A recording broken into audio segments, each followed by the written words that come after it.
V uzavřené místnosti v Pentagonu leží na stole mapa. Na mapě jsou červené zóny rozeseté po celém Íránu, desítky bodů, každý z nich znamená cíl.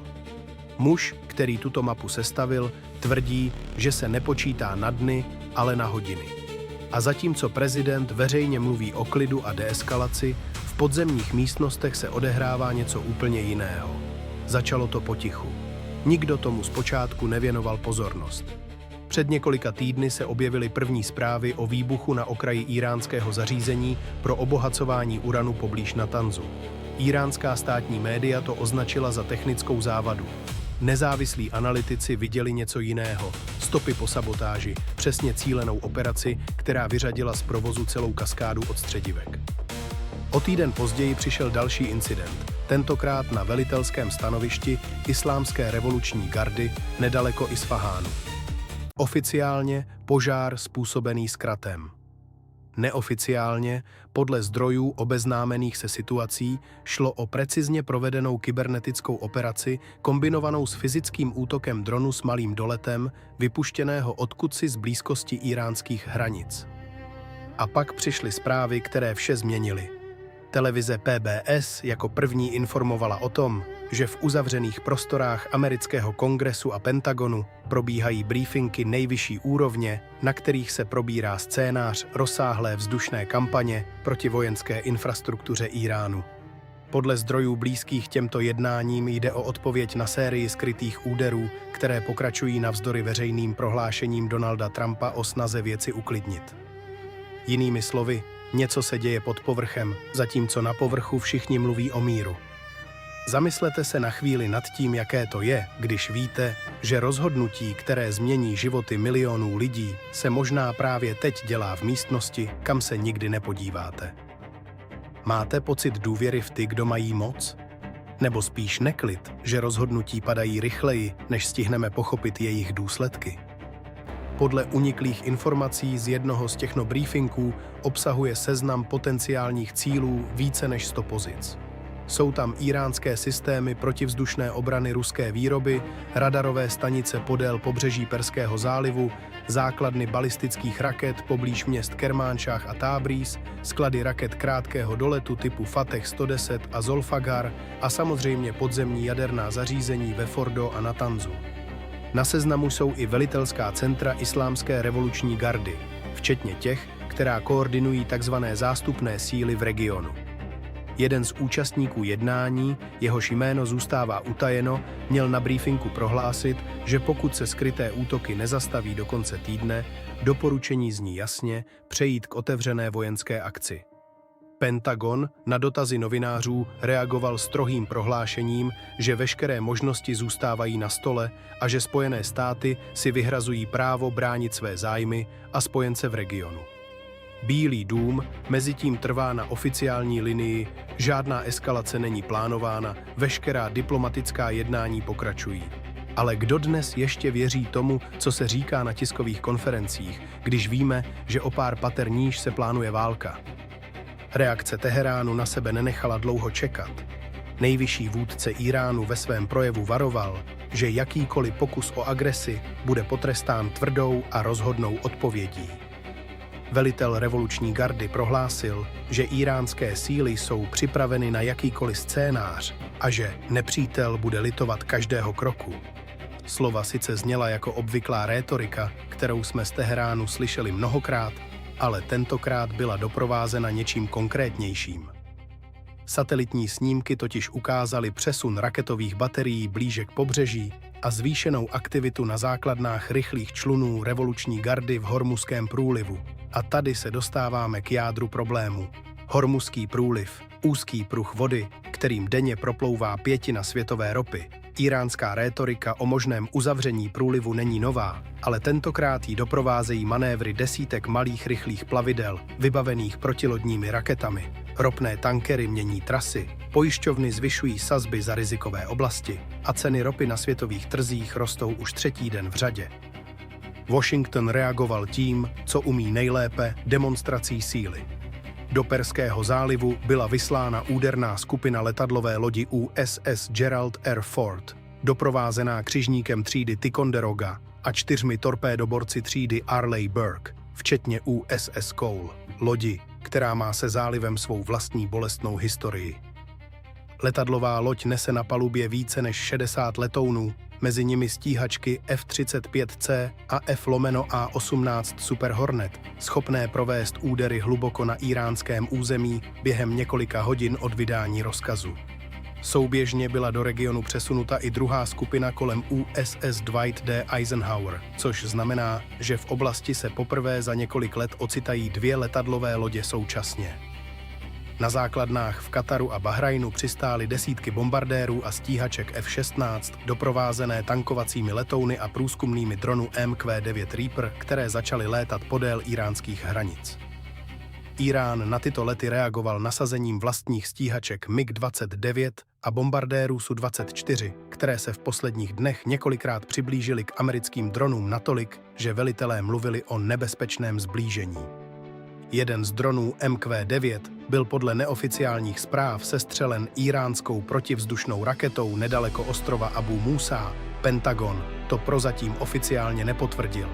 Přemýšlejte na chvíli o tom, jak snadné je dnes, aby jedna nešťastná náhoda, jedna chybná identifikace cíle spustila něco, co už nikdo nedokáže zastavit. Kdo nese odpovědnost, když se roztočí kolo, které samo sebe nedokáže zastavit? Podle zdrojů obeznámených s obsahem druhého uniklého briefingu, který proběhl minulý týden, se debata mezi generály a civilními poradci vyostřila. Část velení navrhuje omezenou operaci, přesné údery na vybraná zařízení, aby se signalizovala odhodlanost bez rizika totální války. Druhá skupina, včetně několika vlivných senátorů, tlačí na rozsáhlejší kampaň, která by měla jednou provždy vyřadit íránský raketový a jaderný program. Prezident sám má být podle těchto zdrojů rozpolcen, na jedné straně touha vyhnout se další válce na Blízkém východě, na straně druhé tlak zpravodajských složek, které varují, že skryté útoky pokračují a že vyčkávání jen dává Iránu čas na přípravu odvety. A pak přišla noc, která vše změnila. Kolem 2 hodiny ranní místního času vzlétla z letadlové lodi Gerald R. Ford první vlna stíhaček. Cíl: baterie protivzdušné obrany poblíž Búšehru a raketová základna nedaleko Bandar Abbásu. Souběžně odpálili torpédoborce desítky střel s plochou dráhou letu Tomahawk na velitelská centra revoluční gardy. Exploze byly vidět z kilometrů daleko. Podle prvních hlášení bylo zničeno nejméně 6 radarových stanovišť a poškozeno raketové sklady na 2 základnách. Irán odpověděl během 3 hodin. Ze základen v provincii Chuzestán odstartovaly desítky balistických raket Fateh 110 a Zolfagar, mířících na americké základny v Kataru, Bahrajnu a v Iráku. Protiraketová obrana zachytila většinu z nich, ale ne všechny. Na základně Al-Udeid v Kataru zasáhla 1 raketa palivový sklad, zemřelo nejméně 4 vojáků a přes 20 bylo zraněno. Další raketa dopadla nedaleko civilní čtvrti poblíž americké základny v Iráku, kde zahynuli 3 místní obyvatelé, mezi nimi dítě. V ulicích Teheránu propukla panika. Lidé se hromadili u benzínových pump a obchodů s potravinami, mnozí se snažili opustit město směrem k venkovu. Státní televize vysílala uklidňující zprávy o hrdinské odpovědi, ale na sociálních sítích, které vláda jen částečně dokázala blokovat, kolovala videa vyděšených rodin schovávajících se ve sklepích. V jižních čtvrtích Bandar Abbásu, poblíž zasažené raketové základny, byly zničeny desítky domů. Podle místních zdravotnických zdrojů zemřelo při tomto úderu nejméně 12 civilistů, další desítky byly zraněny. Zkuste si na chvíli představit, že žijete v takové čtvrti, že jednoho večera uléháte se svou rodinou k spánku ve stejném městě, ve kterém jste vyrostli, a probudí vás ne budík, ale exploze. Co byste v tu chvíli udělali? Kam byste utíkali, když kolem vás padají domy sousedů, které jste znali celý život? Válka na moři přišla o den později. Iránské rychlé čluny s protilodními raketami zaútočily na tanker plující pod liberijskou vlajkou v Hormuzském průlivu. Loď se vznítila a museli ji opustit. Posádka byla naštěstí zachráněna americkým torpédoborcem, který byl v okolí. Krátce na to Irán oznámil, že dočasně uzavírá část průlivu kvůli bezpečnostním opatřením. Ve skutečnosti šlo o pokus zablokovat klíčovou obchodní tepnu jako odvetu za americké údery. Americké námořnictvo zareagovalo nasazením minolovek a doprovodných plavidel, aby udrželo průliv průjezdný, zatímco ponorky třídy Virginia hlídkovaly v hlubších vodách a sledovaly pohyby íránských sil. Ve vzduchu pokračovaly souboje. Americké stíhačky F-35 se v jednom z incidentů střetly s dvojicí íránských MiGů 29 nad Perským zálivem. Podle oficiálních zpráv byl jeden íránský stroj sestřelen, druhý se stáhl. Írán tvrdí, že sestřelil americký F-16 poblíž svého pobřeží. Pentagon to popírá, ale nezávislí pozorovatelé zaznamenali na sociálních sítích záběry hořícího trosky dopadajícího do moře, jejichž pravost se zatím nepodařilo ověřit. Na zemi mezitím probíhaly menší, ale o to citlivější operace. Podle zdrojů z regionu byly nasazeny jednotky speciálních sil, které měly za úkol lokalizovat a případně zneškodnit mobilní raketové odpalovací zařízení, jež se Írán snaží přesouvat, aby unikl leteckým úderům. Jedna taková operace poblíž města Ahvaz skončila přestřelkou, při které zahynuli 2 američtí vojáci a nejméně 8 příslušníků íránských ozbrojených sil. Postupně se do celé situace začaly vměšovat i další mocnosti. Generální tajemník OSN vydal naléhavou výzvu k okamžitému zastavení palby a varoval, že region stojí na pokraji katastrofy, jejíž důsledky pocítí celý svět. Rusko odsoudilo americké údery jako nebezpečnou eskalaci, která ohrožuje globální stabilitu, zatímco Čína vyzvala k zdrženlivosti všech stran a zároveň potvrdila, že bude i nadále nakupovat iránskou ropu bez ohledu na sankce. Spojenci USA v NATO vyjádřili solidaritu s právem Spojených států bránit se, ale za zavřenými dveřmi, podle diplomatických zdrojů, panuje mezi evropskými vládami hluboká nervozita z toho, kam celá situace směřuje. Arabské monarchie v zálivu se ocitly v obzvlášť nepříjemné pozici. Saúdská Arábie a Spojené arabské emiráty, které samy leží v dosahu íránských raket, vydali opatrná prohlášení vyzývající k deeskalaci, zatímco tajně posilují vlastní protivzdušnou obranu a konzultují s Washingtonem možnosti ochrany svých ropných zařízení. Nikdo v regionu nechce být tím dalším cílem, pokud se konflikt rozšíří. Zamyslete se, jak byste se cítili vy, kdybyste žili v zemi, která se do konfliktu nezapojila přímo, ale ležela by jen pár set kilometrů od bojiště, se strachem, že příští raketa může omylem nebo záměrně dopadnout i na váš dům. Je to spravedlivé, že civilisté v celém regionu platí cenu za rozhodnutí učiněná v konferenčních místnostech tisíce kilometrů daleko? Ztráty po prvních dnech otevřeného konfliktu už dosahují znepokojivých čísel. Podle prozatímních odhadů zahynulo na íránské straně nejméně 140 vojáků a přes 60 civilistů se stovkami dalších zraněných. Na americké straně se hovoří o 11 vojácích padlých a desítkách zraněných, plus ztráta nejméně 2 bezpilotních letounů a 1 stíhacího letounu, jehož osud zůstává nejasný. Poškozený tanker v Hormuzském průlivu je jen prvním z případů, které mohou ochromit světový obchod s ropou, pokud eskalace bude pokračovat. A teď, v okamžiku, kdy tento příběh vyprávím, se v Pentagonu koná další, ještě naléhavější briefing. Podle zdrojů obeznámených s jeho průběhem generálové předkládají prezidentovi 3 scénáře, od omezené operace přes rozsáhlou vzdušnou kampaň až po úplné stažení a návrat k diplomatickému jednání. Rozhodnutí má padnout během několika hodin.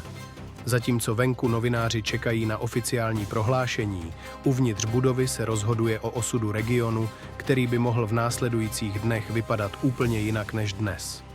Kdo v tomto konfliktu skutečně nese vinu za to, že se situace dostala tak daleko?